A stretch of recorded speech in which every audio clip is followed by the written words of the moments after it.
জামাত ইসলামের সহায়তায় বিশ্ব মঞ্চে বিএনপি সরকারের অসাধারণ খেলা।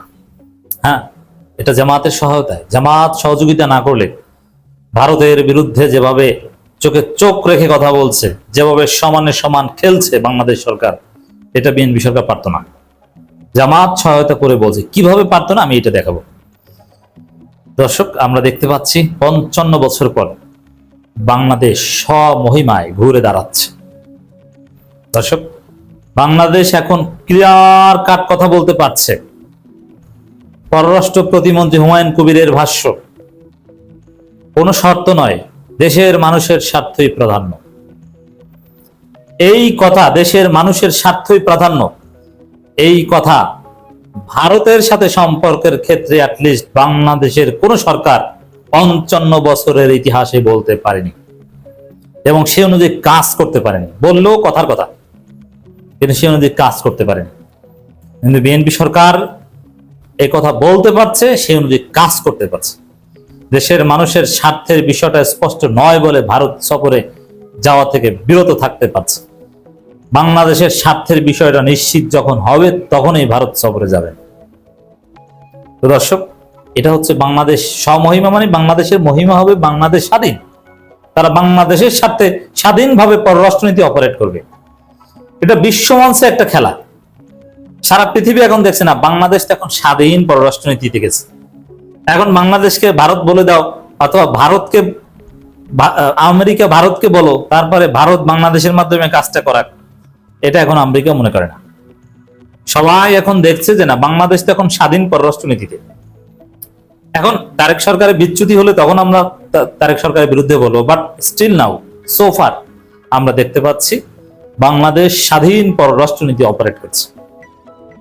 এটাকে আমি বলি স্বমহিমায়, এবং এটাকেই বলে মাথা উঁচু করে দাঁড়ানো।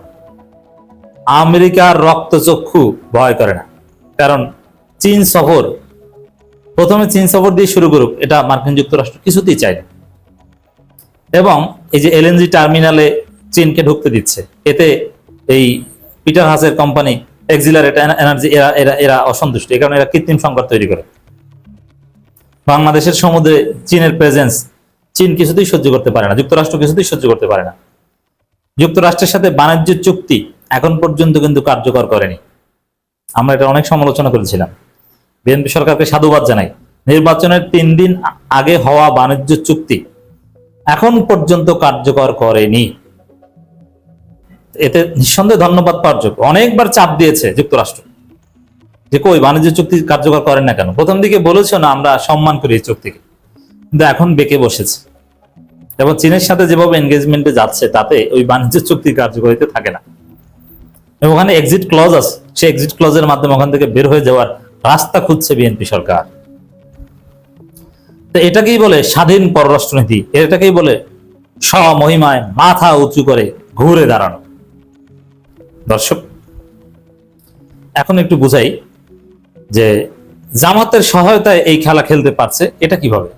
সরকার বিএনপি এই কাজ ভালোভাবে চালানোর জন্য 2 জন প্রতিমন্ত্রী নিয়োগ করেছে, 1 জন মন্ত্রী আছেন।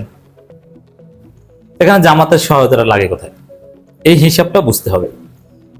ফরেন পলিসির একটা ডিটারমিনেন্টস হচ্ছে জনগণের ডিমান্ড, জনগণের পারসেপশন, জনগণের চাওয়া, পাবলিক ডিমান্ড।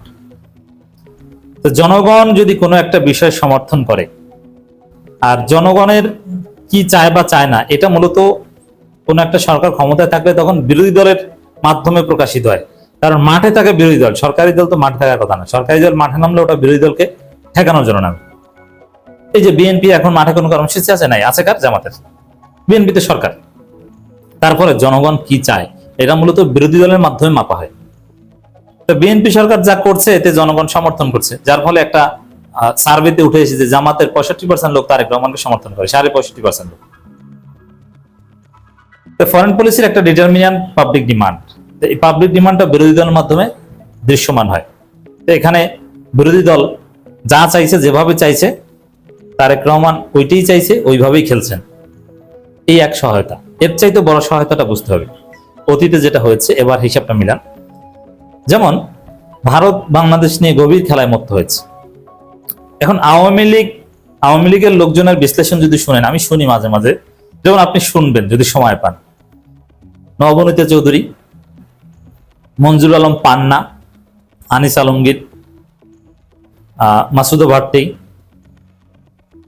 এরকম আরো কিংবা যারা কথা বলেন বিদেশে থেকে বিভিন্ন এই ইউটিউব ভিত্তিক চ্যানেলে সাক্ষাৎকার দেন, আওয়ামী লীগপন্থী পলাতক সাংবাদিক থেকে শুরু করে আওয়ামী লীগ নেতারা, জাহাঙ্গীর কবির নানক মাঝে মাঝে কথা বলেন, তাদের বক্তব্য শুনলে মনে হয় যে তাদের দেশ ভারত। মানে তারেক রহমান ভুল করছেন ভারতে না, যে ভারত বলেছে যাওয়া উচিত, ভারত তাদের আব্বা, তারা বাংলাদেশি নাগরিক মনেই হবে না তাদের কথা শুনলে, আমি শুনি। কারণ কি, তারা ভারত যা করবে ওইটার উপরেই তাদের আস্থা, এবং তারা মনে করে যে ওইটাই তাদের কল্যাণ, এর মাধ্যমে তারা ফিরে আসবে। এই কারণে ভারতের প্রত্যেকটা মুখ ওটা নিঃশর্তভাবে আওয়ামী লীগের লোকজন বৈধতা দেয়, এবং বাংলাদেশের পক্ষ থেকে যা বলা হয় তার বিরুদ্ধে বলে। যেমন পররাষ্ট্র মন্ত্রণালয় যে বিবৃতিটা দিয়েছে 5 আগস্টে রাত 11:30টায়, ওটার বিরুদ্ধে আওয়ামী লীগের সবাই বলেছে। আর ভারত যা করে বলে এগুলোর বিরুদ্ধে কিছু বলে না। কুশিনের বিরুদ্ধে আওয়ামী লীগের কখনোই বলে না। এখন বিরোধী দল যদি ভারতের সাথে হাত মেলে, দেখুন এখন আওয়ামী লীগ ভারতকে আব্বা বলে যত বলে লাভ নাই, কারণ আওয়ামী লীগ তার বাংলাদেশের বিরোধী দল না, আর আওয়ামী লীগ চাইলেই আসতে পারবে না।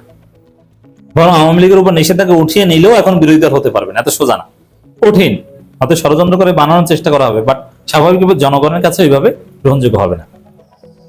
কিন্তু এখন এই মুহূর্তে আপনি কি জানেন যে জামাতের কি মূল্য ভারতের কাছে? একদম পিওর আফ্রিকান ডায়মন্ডের মতো মূল্য, জান্নাতি ইয়াকুত পাথরের মতো মূল্য জামাতের ভারতের কাছে। কারণ জামাত যদি এখানে ভারতের সাথে মিলে বিএনপি সরকারের বিরুদ্ধে ষড়যন্ত্র করে, অতীতে সমস্ত বিরোধী দল যেটা করত, যেমন বিএনপি যখন ক্ষমতায় ছিল তখন আওয়ামী লীগ বিরোধী দল ছিল, তখন ভারতের সাথে মিলে সব ধরনের ষড়যন্ত্র করেছে বিএনপি সরকারের বিরুদ্ধে আওয়ামী লীগ। এখন জামাত যদি চিন্তা করে যে না আমরা বিরোধী দল, বিএনপি সরকারি দল, এদেরকে বেকায়দায় ফেলতে হবে, অতএব ভারতের সাথে মিলে আমরা তলে তলে ষড়যন্ত্র করব, এটা জামাত খুব সহজেই পারে। এখন জামাত ইসলামী দল, বিএনপি, হ্যাঁ দীর্ঘমেয়াদে হয়তো ভারত বিশ্বাস করবে না, কিন্তু ফর দি টাইম বিং বিএনপিকে এখন বেকায়দায় ফেলতে জামাতকে কাছে টানতে মোটেও দ্বিধাবোধ করবে না। প্রমাণ হচ্ছে যে তালেবানের মতো জঙ্গিদেরই কাছে টানছে ভারত, কি ধরম মরম সম্পর্ক, পাকিস্তানকে সাইজ করতে, ওরকম বিএনপিকে সাইজ করতে জামাতকে আব্বা ডাকতে ভারত এক বিন্দু পরিমাণও দ্বিধা করতো না। এই জন্যে জামাত কিন্তু এখন চাইলে রাস্তা ক্লিয়ার করতে পারে যে না ভারত আমাদেরকে দেখতে পারে না, এই সেই, এখন ভারতের সাথে মিলে কিছু কাজ করে ভারতের সাথে একটা ডিপ এনগেজমেন্টে যায়, তাহলে ভারত আমাদের উপর খুশি হবে। জামাত কিন্তু এই কাজটা করছে না, এই কাজটা জামাত চাইলেই পারে। জামাত বরং ভারতের আধিপত্যবাদের বিরুদ্ধে তারেক রহমানের প্রত্যেকটা কর্মকে সহায়তা করছে, তার কর্মের বৈধতা দিচ্ছে, তার পাশে আসছে, একথা বলছে, সাপ্লিমেন্টারি কমপ্লিমেন্টারি বিবৃতি দিচ্ছে, বক্তব্য দিচ্ছে। এইভাবেই জামাতের সহায়তায় খেলতে পারছে। কারণ বিরোধী দল যদি এখানে তলে তলে ভারতের পক্ষে থাকতো, তাহলে এত বড় সাহস তারেক রহমান পেত না ভারতের সাথে খেলার, এত কঠিন আচরণ করার সাহস পেত না। জামাত তারেক রহমান সাথে আছে বলে এই কঠিন আচরণ করার সাহস পাচ্ছে।